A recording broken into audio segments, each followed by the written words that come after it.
you're on the edge with me, Max Kaiser.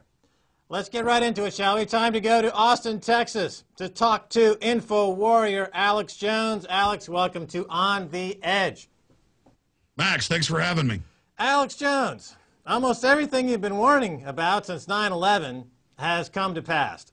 First, of course, you were ridiculed, but what you have been investigating for years is now being reported on the front pages of the mainstream media. Let's start with the story just out this past week, Top Secret America, a Washington Post investigation into the massive and very expensive surveillance state that has emerged since 9/11. You've been warning about this for years. Tell us about it. What is the Washington Post still not reporting on this story, Alex Jones?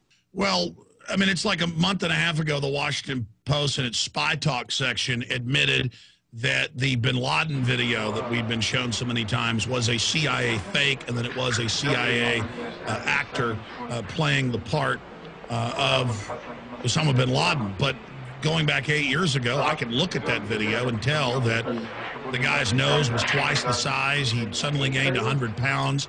They separately had linguists in France and in Canada who went over the voice and said that it wasn't Osama bin Laden. They had experts that did the voice key test and discovered that it wasn't bin Laden. So it was common sense. I knew that wasn't bin Laden 8 years ago. But now the Washington Post comes out and throws it in our face that it wasn't bin Laden. But it was still the patriotic duty of the government and the CIA to put out a fake bin Laden video so they could scare everybody into attacking Afghanistan and Iraq. And so now it's come out that Google is all over the world spying on everyone and intercepting people's broadband connections.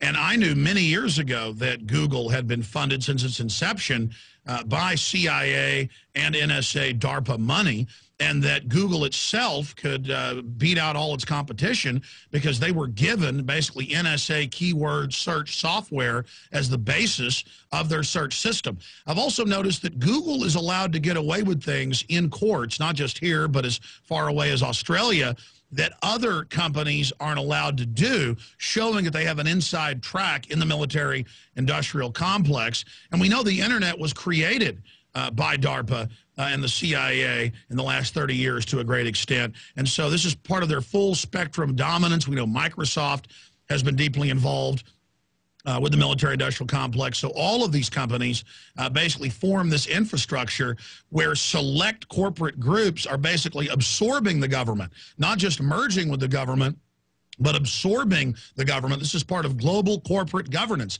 That's what the New World Order is. That's what the UN says it is. That's what the Club of Rome, Council on Foreign Relations, all these major think tanks admit that they're setting up is a private global government that we will pay our carbon taxes to and other global taxes to directly to the private central banks that have engineered the world financial collapse. This is economic warfare.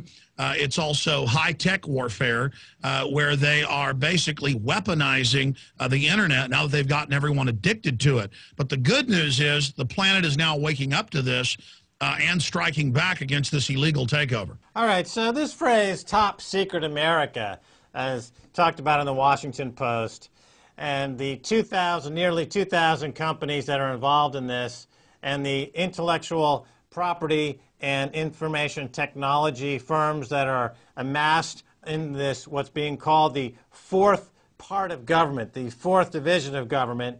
This is now a recognition of some of the phrases that you've been using over the years, such as New World Order, global, and we've talked about also on your show the idea of a new global bank that would supersede all the other central banks and work with the Bank of International Settlements to introduce a world currency, a new world currency, which was bandied about at the last G8 meeting. I believe it was the Russian president who had a new world currency, a new gold-backed world currency. So now you've got the Washington Post, now you've got mainstream media. They come up with this phrase, Top Secret America, in the fourth branch of government. Alex Jones has got the New World Order thought or meme that he's been working on for years. Now it seems as though these two have come together, and America cannot deny anymore that since 9/11, there's been an emergence of a covert parallel government in their own country that is draining hundreds of billions, if not trillions of dollars, and their agenda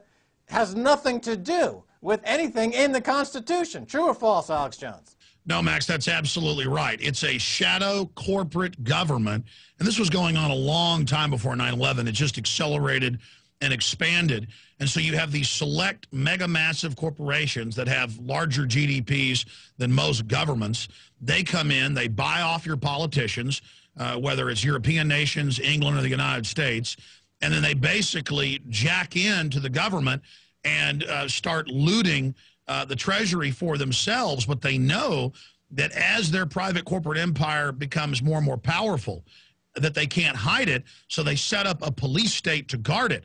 And this is 840,000+ spies in corporate government that have the highest security level. There are giant auxiliaries of hundreds and hundreds of thousands more who work in InfraGard with the FBI and millions of others at the state level. They're basically liaisons to the federal government spying. So it's a total conversion from a free, open society to a tyranny run by select corporations. And this way they can shut down their competition. This way they have control of the regulatory agencies with this revolving door between these elite corporations and government regulatory positions. This way they have an incredible unfair trade advantage, and it's just outrageously criminal. Talk a little bit more. Talk a little bit more about InfraGard. This is a phrase I'm not really that familiar with it. Talk a little bit more about this. Well, sure, InfraGard began to be declassified in the last 4 years, and post 9/11, it's part of infrastructure protection. And hundreds of thousands of executives, even in smaller companies, all over the United States, and England has set up a similar system because this is a corporate governance. And basically, the corporations have gone in and lobbied government to give the corporate chiefs and their minions, their adjuncts, governmental power.